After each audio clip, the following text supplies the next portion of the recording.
Hello, नमस्कार आप सभी को। स्वागत है आपका हमारे YouTube channel study with Surya academy पर। दोस्तों, हमने कुछ समय से अपने चैनल पर कुछ भी वीडियो नहीं अपडेट किया है, तो उसके पीछे कुछ कारण हो सकते हैं। हम उन कारण पे बात नहीं करेंगे। तो अब इसमें आगे आज आपके सामने एक वीडियो आ रहा है पीवाई क्यूज को लेकर के, जिसमें हमने ये सीरीज ही स्टार्ट किया हुआ है पूरा, जिसमें हम पॉलिटी के क्वेश्चन को डिस्कशन में लेकर आ रहे थे। और पॉलिटी के क्वेश्चन हमने देखे भी थे, किस तरह से हम उसके आंसर लेके आएंगे जब आपको पता है या नहीं भी पता है। और बार बार जो पीवाई क्यूज है वो आपको रिपीटेशन मोड में दिख रहे हैं। तो उसी सीरीज में आज आपके सामने एक नया वीडियो है। प्लीज चैनल को लाइक कीजिएगा, शेयर कीजिएगा, और अगर अभी तक आपने सब्सक्राइब नहीं किया तो प्लीज एक बार से जरूर से सब्सक्राइब कीजिएगा। तो चलिए आज का क्लास स्टार्ट करते हैं। पहला क्वेश्चन आपकी स्क्रीन पर है कि जस्ट वेट।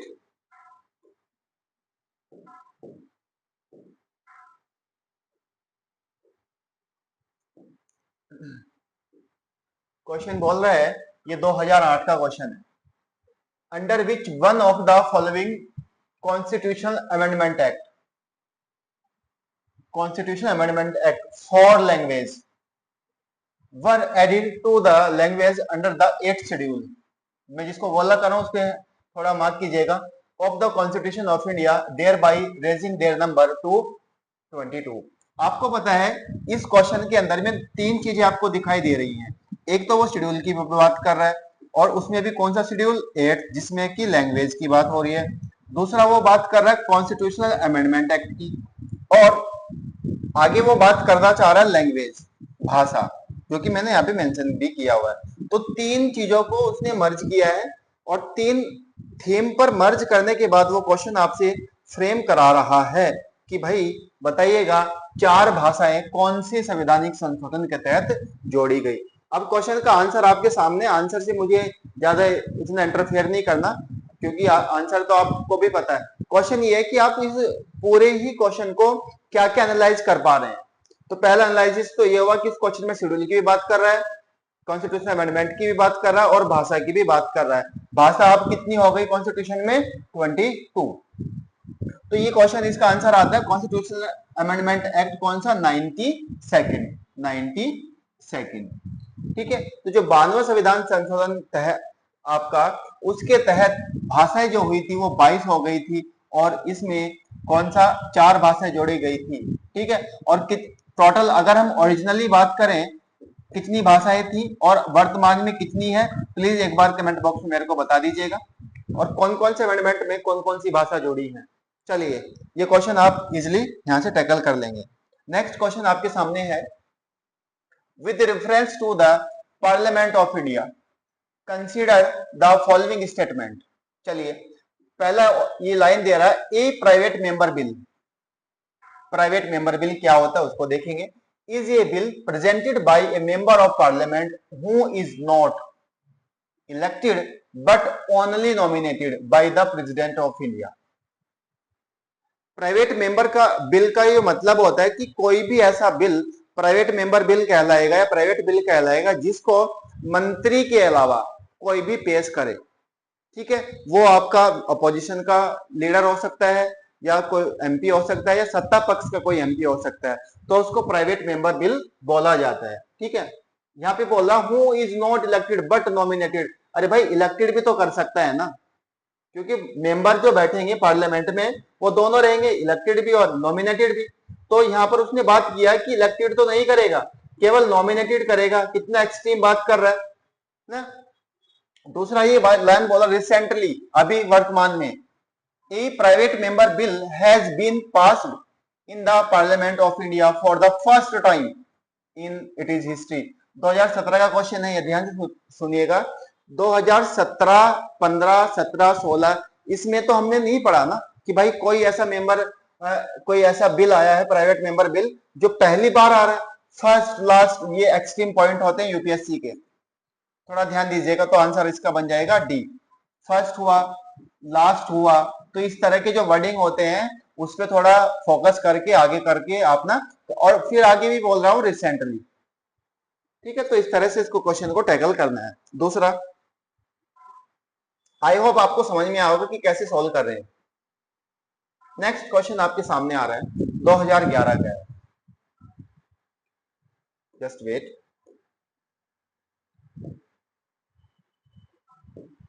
ये 2011 का क्वेश्चन आपके सामने आ रहा है। ये क्या बोल रहा है, when the annual union budget is not pass by the Lok Sabha, अगर आपका यूनियन बजट लोकसभा के द्वारा पास नहीं होगा तो क्या होगा। तो सबसे पहले आपको पता होना चाहिए कि बजट कौन से आर्टिकल में आता है, बजट को कौन पेश करता है, और कॉन्स्टिट्यूशन में इसको किस नाम से जाना जा रहा है। ये सारी नॉलेज आपके पास होगी। अब ये बात कर रहा है कि अगर ये बजट लोकसभा पास नहीं कर पा रही है तो आपका जो मंत्री परिषद है वो रिजाइन कर देगा। दैट मीन्स यहाँ पर आंसर सीधा निकल के आ जाएगा D, the prime minister submit the resignation of council of minister, the budget is not modified and presented again, again की तो कोई बात ही नहीं की है।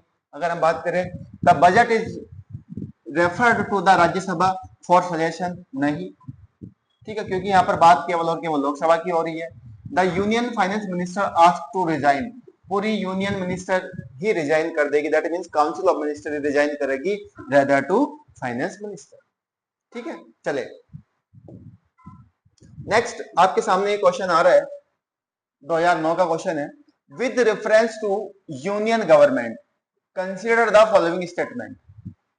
क्या बोल रहा है, द कॉन्स्टिट्यूशन ऑफ इंडिया। अच्छा, जब कभी भी इस तरह के वर्डिंग रहते हैं ध्यान से सुनना, मैं क्या बोल रहा हूं, अकॉर्डिंग टू कॉन्स्टिट्यूशन,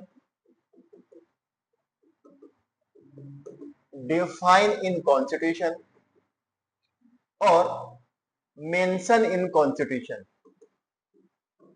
ये जो स्ट्रीम वर्ड क्वेश्चन में वो देता है, इन पे थोड़ा ना पॉज करके चलना, वो अक्सर गलत रहते हैं, अक्सर गलत रहते हैं। ठीक है, पीवाईक्यूज बोलते सभी हैं कि पीवाईक्यूज कर लो, एनालिसिस जरूरी है। The constitution of India provide that all cabinet minister, all cabinet minister shall be compulsory the sitting member of Lok Sabha only, मतलब मंत्री परिषद में जो भी कैबिनेट मंत्री होंगे वो केवल और केवल लोकसभा से आएंगे, क्यों राज्यसभा से नहीं आएंगे। कितना एक्सट्रीम वर्ड दे रहा है, और ये बात कर रहा है कि ये बात संविधान में लिखी है, the constitution of India provide. भाई ये तो कहीं नहीं लिखा हुआ है, क्योंकि उसमें तो साफ साफ लिखा हुआ है मंत्री दोनों हाउस के हो सकते हैं। अगर वह मंत्री बन गया और किसी भी हाउस का सदस्य नहीं है तो उसको 6 माह में सदस्यता लेनी पड़ेगी। दूसरा स्टेटमेंट बोल रहा है और करेक्ट बोलेगा इसमें, the union cabinet secretary, union cabinet secretariat operate under the direction of the ministry of parliamentary affair. नहीं भाई, पार्लियामेंट्री अफेयर के अंदर में नहीं आता, पीओमे के अंदर में आता है। तो आंसर आ गया डी।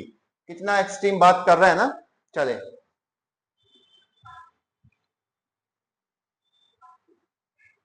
नेक्स्ट क्वेश्चन आपके सामने आ रहा है,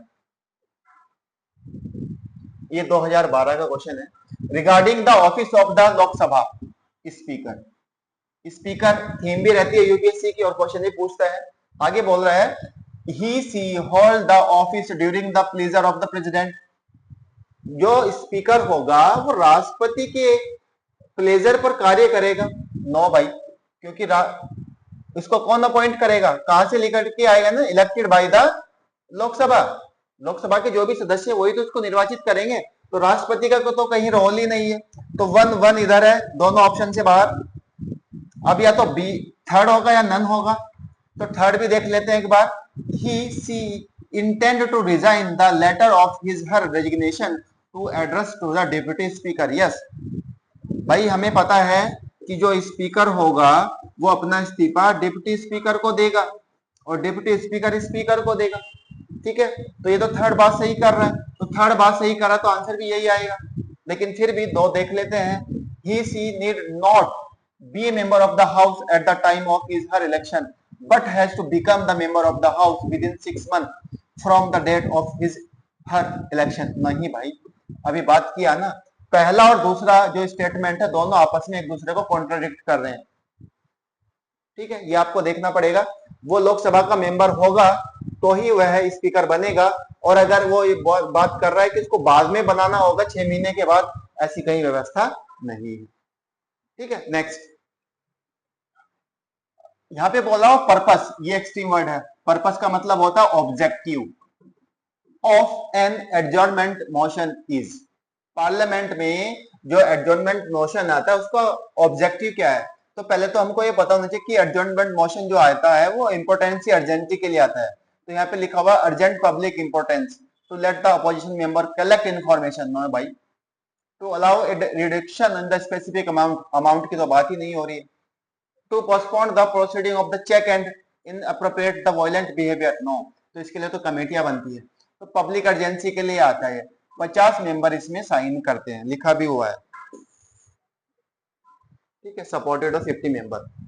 ठीक है, 50 मेंबर अगर इसको सपोर्ट करेंगे तो ही ये आपके पास एडजॉर्नमेंट मोशन आता है। नेक्स्ट, आई होप आप क्वेश्चन को एंजॉय कर रहे होंगे। किस तरह से आपको अपने आंसर लेके आने हैं। 2012 के क्वेश्चन है, a deadlock between the Lok Sabha and the Rajya Sabha call for a joint sitting of the parliament during the passage of. मतलब जॉइंट सिटिंग की बात कर रहा है ये कि लोकसभा में या फिर राज्यसभा में अगर कोई किसी बिल को लेकर के डेडलॉक हो रहा है तो जॉइंट सिटिंग का प्रावधान है। तो ये जॉइंट सिटिंग किसके लिए आएगा? तो सबसे पहले क्वेश्चन को सॉल्व करने से पहले आपको ये पता होना चाहिए कि अगर हम जॉइंट सिटिंग की बात करें तो जॉइंट सिटिंग इसको कॉल कौन करता है, कौन बुलाता है? दूसरा, जॉइंट सिटिंग की जो प्रेसिडेंसी है, प्रेसिडेंट, ठीक है, इसको हेड कौन करेगा जॉइंट सिटिंग को? और जॉइंट सिटिंग कौन से आर्टिकल में मेंशन है? आर्टिकल भी आपको पता होना चाहिए। ठीक है, इंक थोड़ा गड़बड़ कर रही है, एक बार यही ठीक है। ठीक है, कौन बुलाएगा और कौन इसको एड्रेस करेगा? आगे ये बात कर रहे हैं कि ऑर्डिनरी लेजिस्लेचर पे बात होगी, मनी बिल, कॉन्स्टिट्यूशनल अमेंडमेंट। भाई हमको पता है मनी बिल और कॉन्स्टिट्यूशनल अमेंडमेंट बिल पर कभी भी ज्वाइंट सिटिंग नहीं आती है। तो ज्वाइंट सिटिंग जो आएगी वो केवल और केवल ऑर्डिनरी बिल पर आती है। तो अगर हम यहाँ पर मनी बिल की बात करें तो 2 इधर भी है, 2 इधर भी है, तो दोनों रेस से बाहर हो गए ऑप्शन। थर्ड कॉन्स्टिट्यूशन इधर में है, थर्ड बाहर हो गया, तो 1 इज द राइट आंसर। ठीक है, तो इस तरह से अपने आंसर को चेकआउट करेंगे। नेक्स्ट, 2013 का क्वेश्चन दोबारा, what will follow a money bill is substantially amended by the Rajya Sabha. What will, क्या होगा, इफ, ये एक्सट्रीम वर्ड है। ठीक है, अब अगर यहां से आपको कुछ दिखाई नहीं दे रहा है लेकिन क्वेश्चन में बड़ा साफ साफ दिखाई दे रहा है मनी बिल को लेकर के, मनी बिल ऑप्शन में नहीं था क्या 2012 में? तो 2013 में इसने क्वेश्चन पूछ लिया, क्या गुनाह कर दिया? तो रिपीटेड है ना, it UPSC repeats itself. What will be the, अगर मनी बिल राज्यसभा में आता है तो क्या होगा? तो वही होगा जो लोकसभा के रिस्पेक्ट में राज्यसभा के साथ होता है, उसको वो एक्सेप्ट कर सकता है, नहीं भी कर सकता। तो आंसर इसके पास ए देखिए, द लोकसभा में still proceed with the bill accepting और not accepting the recommendation of the Rajya Sabha. अच्छा, the Lok Sabha can not consider the bill further, the Lok Sabha may send the bill to the Rajya Sabha for reconsideration and the president may call a joint sitting। की तो बात ही नहीं होती money bill pay. देखो repetition आया, repetition है, तो इसका आंसर आ जाएगा सीधा सीधा ए। भाई ये बात कर रहा है कि जो राज्यसभा है और जो लोकसभा है, मनी बिल के रिस्पेक्ट में हमें पता है कि मनी बिल लोकसभा में आता है और लोकसभा उस बिल को राज्यसभा में केवल और केवल रिकमेंडेशन के लिए भेजती है। लेकिन इस क्वेश्चन ने उल्टा कर दिया कि अगर राज्यसभा में मनी बिल आता है तो फिर रिकमेंडेशन कहां जाएगी? लोकसभा में। और यही लिखा है, द लोकसभा में still proceed with the bill, yes, accepting और not accepting the recommendation of the Rajya Sabha. ठीक है, चले next. Which of the following special power have been confirm on the Rajya Sabha. Special power की बात कर रहा है, 2012 का क्वेश्चन है कि राज्यसभा को कौन सी स्पेशल पावर दी गई है by the constitution of India. ठीक है, देखते हैं इसका पहला option, to change the existing territory of state and to change the name of state. नहीं, ये तो हमारे पार्लियामेंट करेगी, parliament have the 3 member, 3 part है ना। B, to pass a resolution empowering the parliament to make law in the state list. Yes, and create one or more all India services, ये कहीं ना कहीं हमको सही दिखता हुआ दिख रहा है। चलिए फिर भी और ऑप्शन देखते हैं। To amend the election procedure of the president and determine the pension of the president, ये पार्लियामेंट करेगी। To determine the function of the election commission, ये भी पार्लियामेंट करेगी। तो आंसर आ गया बी। राज्यसभा के पास दो पावर है, आर्टिकल 249 में और आर्टिकल 312 में। आर्टिकल 249 में स्पेशल पावर रहती है स्टेट लिस्ट पे कानून बनाने की, जो कि कितने साल तक वैलिड रहता है, 1 साल तक। और 312 में कोई भी ऑल इंडिया सर्विसेज का वो गठन कर सकता है। जैसे हमारे यहाँ पर आईएएस आईपीएस होता है, तो ऐसे ही कोई नई संस्था वो गठित कर सकता है। तो इसका आंसर आ गया बी। नेक्स्ट क्वेश्चन आ रहा है आपके पास, 2014 का क्वेश्चन है।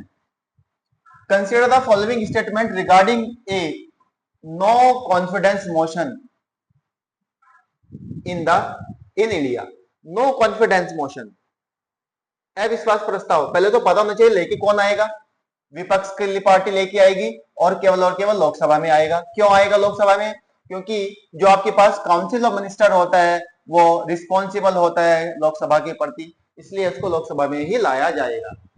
ये बोल रहा है there is no mention of a no confidence motion in the constitution of India, मतलब भारत के संविधान में नो कॉन्फिडेंस मोशन का उल्लेख नहीं है, नो मेंशन। हाँ, ये तो कहीं ना कहीं हमको सही लग रहा है, क्योंकि ये केवल एक आपका प्रोसीजर है।